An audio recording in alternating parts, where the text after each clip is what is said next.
Bonjour Mohamed Sifaoui. Vous êtes journaliste, spécialiste de l'islam politique. Merci d'être avec nous ce matin sur Radio J. Boualem Sansal est incarcéré en Algérie depuis la mi-novembre. L'écrivain franco-algérien a été arrêté dès son arrivée sur place. Le régime algérien l'accuse d'atteinte à l'intégrité du territoire algérien. Boualem Sansal a 80 ans, il est malade. Il a été hospitalisé et retourné dans sa cellule hier. Selon le ministre français des Affaires étrangères, Alger n'a pas répondu à la demande de protection consulaire émise par le Quai d'Orsay. Mohamed Sifaoui, quel symbole représente Boualem Sansal pour le régime algérien? Que cherche-t-il à dire par cette arrestation arbitraire? D'abord, Boualem Sansal, qui est un ami que je connais depuis plus de 25 ans, ne se doutait pas du tout qu'il pouvait être arrêté. On avait discuté de cette éventualité.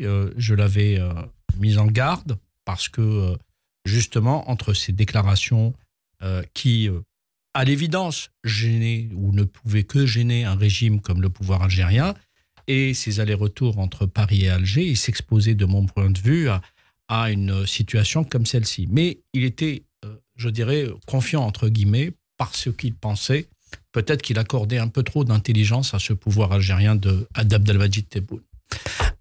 Deuxième chose, ce que ça incarne.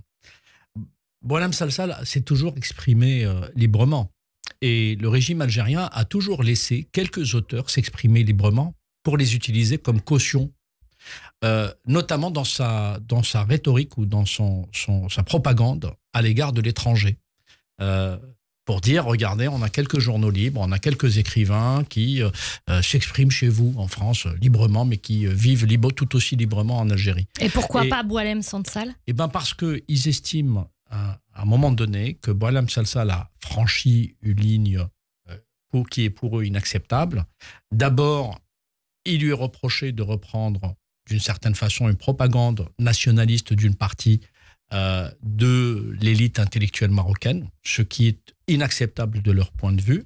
Et deuxième chose, cette arrestation intervient dans un moment de forte tension entre Paris et Alger, et les Algériens savaient que, évidemment, Boualem Sansal est apprécié en France par la société, une grande partie de la société civile, y compris par le président de la République, Emmanuel Macron.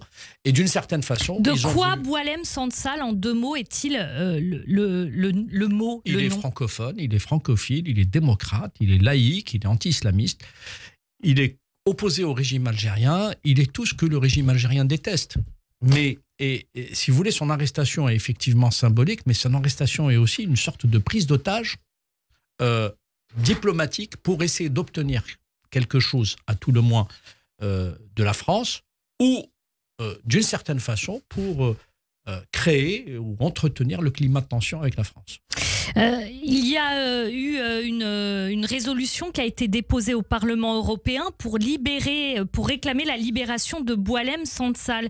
Plusieurs députés LFI ont refusé de voter pour ou se sont abstenus. C'est notamment le cas de Rima Hassan. Comment vous interprétez ou expliquez cette prise de position de la part de cette députée? D'abord, je vais me permettre d'inverser les rôles. Ça vous étonne? Est-ce que ça vous étonne? Je vous pose la question.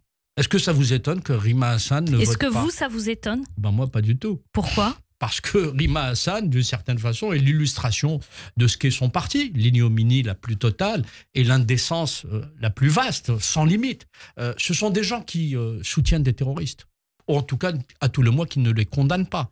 Ce sont des gens qui... Quand vous parlez de terrorisme, vous parlez de qui? Du terrorisme du Hamas et du djihad islamique.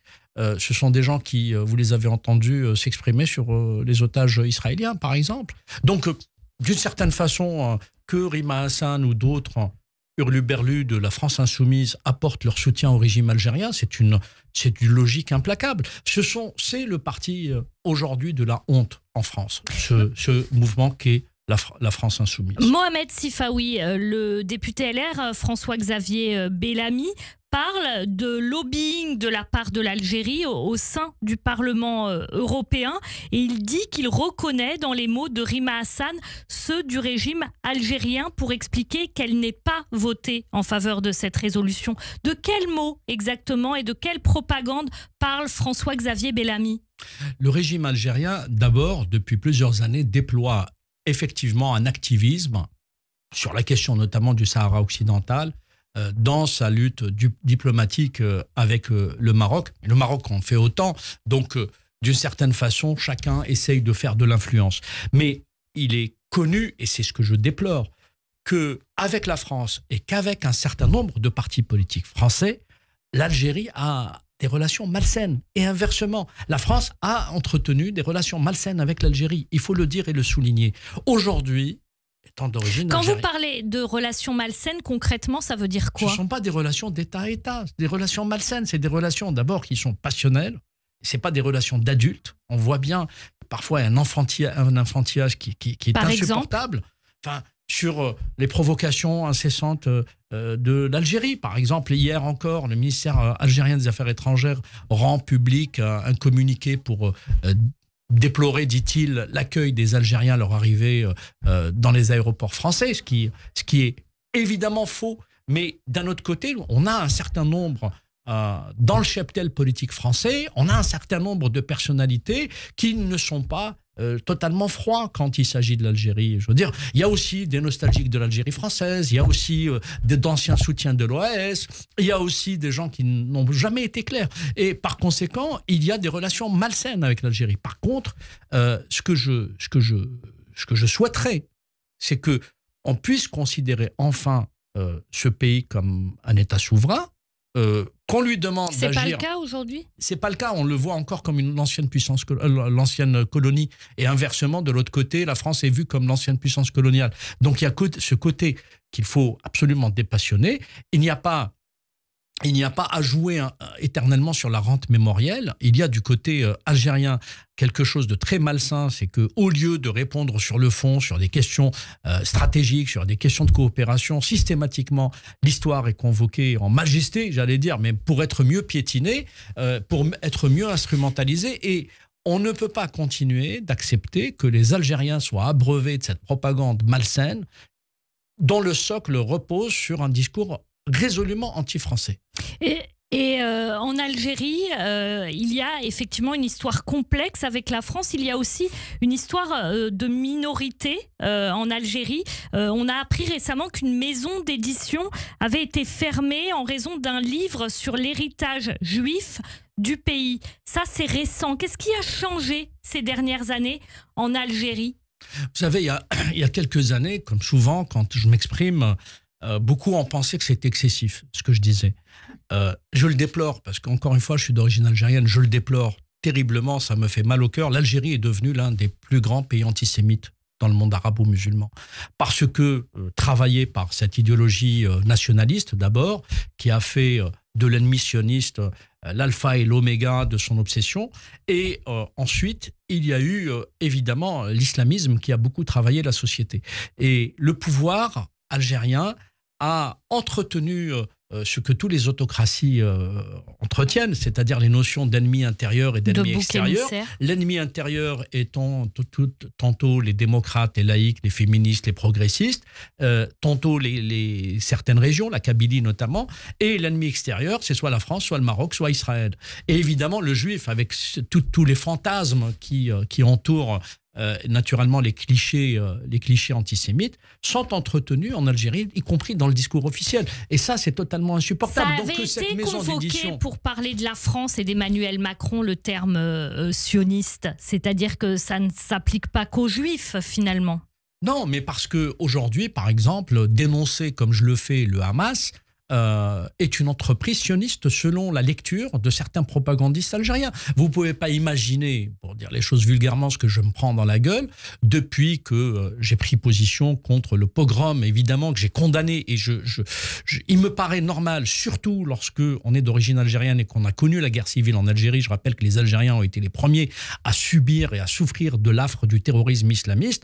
Le 7 octobre est à l'identique ce qu'ont vécu les Algériens pendant 10 ans. C'est-à-dire, il y a eu régulièrement des 7 octobre en Algérie entre 1992-93 jusqu'à, je dirais, la fin des années 1980, de l'année 1997, des années 1997-98. Donc, si vous voulez, quand je vois une population qui a subi de plein fouet et un régime qui a subi de plein fouet ce terrorisme, qui a mené une des luttes antiterroristes les plus féroces, en étant esselé, en étant stigmatisé, comme l'est Israël aujourd'hui, sur les questions de dépassement, sur les questions d'atteinte aux droits de l'homme, etc. Parce que quand vous luttez contre le terrorisme, vous commettez évidemment des dépassements. C'est le piège dans lequel tombent, y compris les plus grandes démocraties. Donc, l'Algérie connaît parfaitement cette réalité.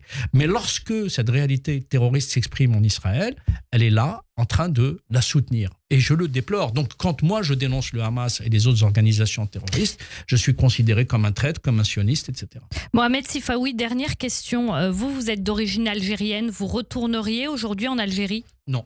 Ça fait 26 ans que je n'ai pas remis les pieds en Algérie. Je suis parti pour ne plus jamais remettre les pieds en Algérie. Le jour où j'ai quitté ce pays, je l'ai quitté en toute conscience, en sachant pourquoi je l'avais quitté. Ce n'était pas sur un coup de tête. D'abord parce que philosophiquement, je n'ai plus absolument rien à voir avec la mentalité ambiante, dominante malheureusement. Il y a de fortes minorités qui sont progressistes, qui sont laïques, qui sont démocrates. Mais malheureusement, elles sont trop marginalisées et elles ne peuvent pas s'exprimer. Merci beaucoup Mohamed Sifawi, journaliste spécialiste de l'islam politique. Merci d'être venu ce matin avec nous sur Radio J. Merci beaucoup. Merci beaucoup.